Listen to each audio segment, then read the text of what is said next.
오늘은 누가복음 9장 49절에서 62절의 말씀을 가지고 우리와 함께하는 사람이라는 제목으로 말씀을 증거하겠습니다. 지난주에 주님은 어린아이를 영접하는 자가 큰 자여 이런 사람은 예수님을 영접하며 또한 하나님을 영접하는 것이라고 말씀해 주셨습니다. 오늘은 세 종류의 사람들에 대해 말씀하고 계십니다. 그 세 종류는 예수님을 반대하는 사람이요, 예수님을 받아들이지 않는 사람이요, 그리고 예수님을 따르는 사람입니다. 첫째, 예수님을 반대하는 사람입니다. 예수님의 제자 요한은 어떤 사람들이 주의 이름으로 귀신을 내쫓는 것을 보면서 한 가지 궁금증을 가졌습니다. 저들이 우리 편이면 자기들 마음대로 예수님의 이름을 사용하여 귀신을 내쫓을 것이 아니라 자기들과 함께 해야 한다고 생각한 것입니다. 만약에 자기들을 따르지 않으면 자기들과 같은 제자가 아니므로 함부로 예수님의 이름을 사용하지 말아야 된다고 생각했습니다. 그래서 예수님 이름 사용 금지 명령을 내렸던 거죠. 여러분, 이것이 옳을까요? 그릇되었을까요? 이것이 요한의 질문이었습니다. 이 질문에 대한 예수님의 대답은 무엇입니까? 50절입니다. 예수께서 이르시되 금하지 말라. 너희를 반대하지 않는 자는 너희를 위하는 자니라 하시니라. 어떤 사본에는 너희를 반대하는 자 대신에 우리를 반대하는 자라고 하였습니다. 너희가 아니라 우리라고 한다면 제자들과 예수님을 함께 말하는 것입니다. 그렇다면 이 제자들을 반대한다는 뜻은 예수님을 반대한다는 뜻이죠. 겉으로는 제자들을 반대하는 것처럼 보이지만 그 반대하는 이유가 예수님 때문이라는 겁니다. 다시 말해 그들이 예수님의 제자들이기 때문이죠. 그 선생을 반대하면 그 제자들도 같은 취급을 한다는 거예요. 주님의 이름으로 귀신을 쫓는 사람들은 예수님을 반대하지 않은 사람들이었습니다.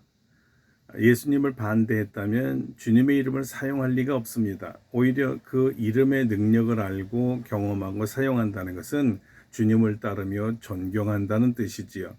그렇다면 주님의 이름을 사용하여 귀신 내쫓는 것을 금할 필요가 없어요. 또한 주님의 뜻과도 같습니다. 주님께서 이 땅에 오신 이유 중에 하나가 마귀를 멸하러 오신 것입니다. 놀랍게도 이 질문을 한 여인은 이 점을 잘 깨닫고 그의 서신에 이 점을 분명히 훗날에 밝혔습니다. 요한일서 3장 8절입니다. 죄를 짓는 자는 마귀에게 속하나니 마귀는 처음부터 범죄함이라. 하나님의 아들이 나타나신 것은 마귀의 일을 멸하려 하심이라.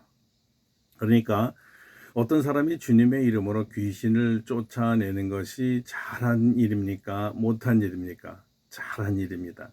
그러면 금해야 할까요? 금하지 말아야 할까요? 금하지 말아야 합니다. 그렇다면 왜 요한은 금하였을까요? 자기들과 함께 따르지 아니함으로 금하였다고 합니다. 왜 이런 의식이 요한에게 생겼을까요? 이것은 일종의 특권 의식이었습니다. 자기들은 다른 사람과 달리 아주 특별하다 또는 차별성이 있다라고 생각한 거죠. 물론 그럴 만도 합니다. 제자들은 예수님께서 직접 선택하여 제자로 받아준 사람들이니까요. 특별하지요. 그러나 주님의 일을 제자들만 하라고 한 것이 아닙니다. 누구든지 주님의 이름으로 사역할 수가 있습니다. 그렇다면 여기서 관건이 무엇일까요? 우리와 함께, 즉 소속감일까요? 아니면 사역의 옳고 그름일까요? 소속과 차별성을 강조하는 이유가 무엇일까요?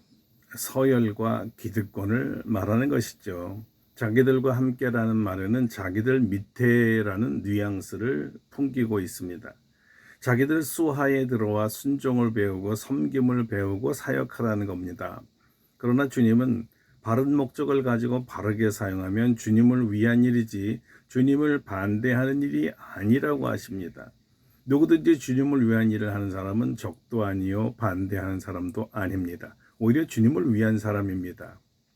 주님은 너희를 위하는 자다 이렇게 해명해 주셨습니다.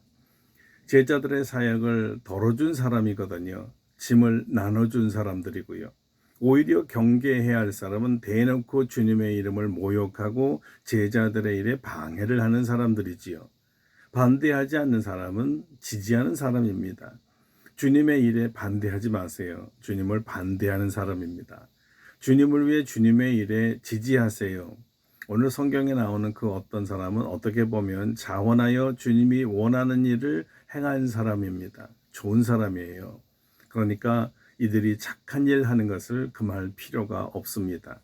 자, 이제 둘째 사람에 대해서 알아보겠습니다. 이 둘째 사람은 주님을 받아들이지 않는 사람입니다. 주님께서 승천하실 때가 가까웠다고 합니다. 누가는 십자가에서 죽으시고 부활하실 때가 가까웠다고 하지 않고 승천할 때가 차간다 이렇게 말했어요. 부활하시는 오랜 시간이 지난 후에 누가복음을 썼기 때문에 그 결과를 다 알고 기록한 것이라 그때 제자들이 볼 수 없었던 시각으로 이 사건을 보고 해석하고 싶었던 거죠. 승천이 주시는 의미는 주님의 사역의 완성을 보았고 이 사역은 인류의 죄악으로부터 구원하기 위한 십자가의 고난과 부활을 하셨다는 말이에요. 인류 구원을 위해 예루살렘을 향하여 올라가기로 굳게 결심하셨다는 거죠. 예수님께서 두 제자들을 앞서 사마리아의 한 마을로 보내셨습니다. 음식과 거하실 숙소를 마련하기 위해서였습니다. 두 사자들은 천사가 아니라 요한과 야고보였습니다. 사자라는 말은 사환 또는 심부름이란 뜻으로 사용되기도 했습니다. 그러니까 두 제자가 예수님 심부름하러 미리 사마리아로 간 것입니다. 그런데 사마리아 사람들이 예수님의 숙박을 허락하지 않았습니다. 왜 그랬을까요? 왜 그런가 하니까 예수님 일행이 예루살렘을 향하여 간다는 이유였어요. 왜 사마리아 사람들은 예루살렘으로 가려는 예수님을 받아들이지 않았을까요? 보통 유대 사람들과 사마리아 사람들은 오래전 남북으로 갈라진 이후로 원수 관계가 되었습니다. 유대인이 사마리아인을 멸시했어요. 나라를 둘러 가른 원흉들이었고 하나님 신앙에서 떠났고 이방 잡종의 신들을 마구 섬겼고 그 결과로 하나님의 심판을 받아 아수르의 침공을 받았고 오랫동안 그들의 식민지로 살아야 했던 것입니다. 옛날 원나라가 우리나라를 점령하고 많은 여성들을 데려다가 아내로 삼는 바람에 혼혈종이 많아졌지요. 아수르 사람들이 유사하게 그랬습니다. 그래서 순수 이스라엘 혈통이 무너진 것이에요. 피도 혼혈이고 신앙도 혼혈이니까 정통 순수를 지켜온 유대 사람들에게 무시와 멸시를 받았던 것입니다. 그래서 유대인은 사마리아 사람과 상종하지 않았던 거고요. 그러나 가만히 생각해 보면요, 예나 지금이나 이 순수 정체성을 버리고 혼합하여 이것도 아니고 저것도 아닌 사람, 역으로 말하면 이것도 되고 저것도 되는 사람은 정통적 사람들에게 멸시받습니다. 특히 정치판에서는 더욱 그렇죠. 그래서 갈릴리에서 예루살렘으로 가려면 곧바로 사마리아로 오면 가장 빠르고 짧은 길인데 일부러 이 땅이 더럽다고 빙 돌아서 왕래했었던 것입니다. 그런데 이런 오랜 관습을 깨고 주님은 사마리아로 직통했어요. 이런 획기적인 행동에 사마리아인이 놀랐던 거고요. 요한복음에는 사마리아 수가성 여인을 전도까지 하셨으니까 대단한 주님입니다. 파괴지요. 유대인들의 눈에는 괴상하고 불쾌한 일이었고 사마리아의 눈에는 범상치 않은 예외적인 일이었습니다.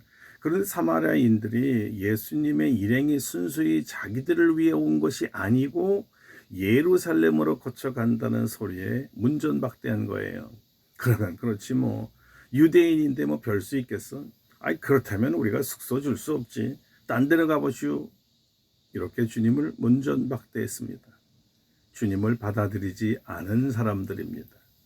이에 제자들은 못마땅하여서 화가 머리끝까지 났습니다. 아니 이것들이 사마리아인들 주제에 감히 우리 주님을 마다하고 받아들이질 않아? 제자들이 흥분했어요. 주님 하늘로부터 불이 내려와 저들을 멸해달라고 할까요? 주님은 제자들을 꾸짖으시고 함께 다른 마을로 가십니다. 주님을 받아들이지 않는 사람들이 있습니다. 불행하게도 이들에게는 구원이 없습니다. 누가는 안타까운 마음으로 이 사건을 기록했어요. 주님께서 그 십자가 지시고 부활하시고 승천하실 분인데 이때 저 사람들이 예수님을 영접하고 큰 잔치를 베풀어 드리고 함께 지냈다면 이 마을에 구원이 있었을 텐데 그들이 몰랐다는 것이죠. 무지가 구원을 잃어버리겠다는 아픔이었습니다. 이들이 예수님을 환영하지 못한 이유가 서로가 다르기 때문이라는 거예요. 오랫동안 원수지간으로 굳어졌기 때문입니다. 예수님은 이 장벽을 거두시고 부서뜨려 다시 유다와 이스라엘이 또 사마리아가 하나가 되기를 원했어요. 막힌 담을 십자가로 무너뜨리기 위해 오셨건만 사마리아인들이 이것을 몰랐습니다. 누가 예수님을 받아들이지 못합니까? 주 안에서 하나 되기 싫은 사람들입니다. 원수지간으로 이제까지 살아온 대로 사는 것이 더 편한 사람들이죠. 저들이 우리를 얼마나 업신여겼는데 저들과 손을 잡고 하나가 돼 이 억하 심정을 극복하지 못한 사람들이 내가 사는 방식을 바꾸기를 목숨보다 어렵게 생각하는 사람들입니다. 뭘 바꾼다는 것, 개혁이라는 것 정말 힘듭니다. 사람은 좀처럼 변하지 않습니다. 이 말은 좀처럼 변하려 하지 않는다는 거예요. 변해야 할 필요성을 느끼지 못합니다. 불편하면 불편한 대로 잘못된 걸 알면서도 잘못된 거 그대로 지내는 것이 더 익숙하고 편한 거예요. 기가가 고장난 것 알지만 굳이 내가 그것을 바꾸고 고치려 하지 않습니다. 말해봐야 윗선에서는 콧방귀도 안 낀다는 거예요. 그대로 예전대로 그대로 그렇게 했는데도 아무 사고 없어서 사고 좀 나면 어때? 이런 생각이 굳어지고 또 굳어져서 그 이후로는 옳은 소리가 더 이상 들리지 않는 거죠. 이런 자들을 고치시겠다고 주님이 오신 줄 알고 아예 엄두도 내지 못하게 주님을 내쫓아 버렸습니다. 그때는 주님을 내쫓는 것이 잘한 줄 알았을 거예요. 개혁? 웃기지 마세요. 회개? 사람이 다 그렇고 그런 거 아니요? 외국 놈들에게 수탈당하고 우린 유린당하고 당할 대로 당하고 그래도 여태까지 살아온 우리예요. 뭐 개혁한다고 뭐 달라질 게 있겠어요? 어차피 로마 속국인데요.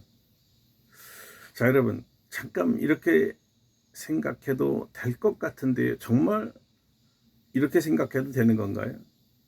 적어도 이 땅에서는 그럴 수 있을 것 같아요. 하지만 훗날 입장이 바뀌어서 천국문에 이를 때에는 어떨까요?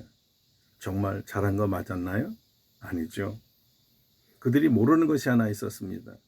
그것은 천국에 가면 입장이 완전 달라져서 그들이 도리어 주님으로부터 문전박대 받는다는 거예요. 그들은 꿈에도 몰랐을 겁니다.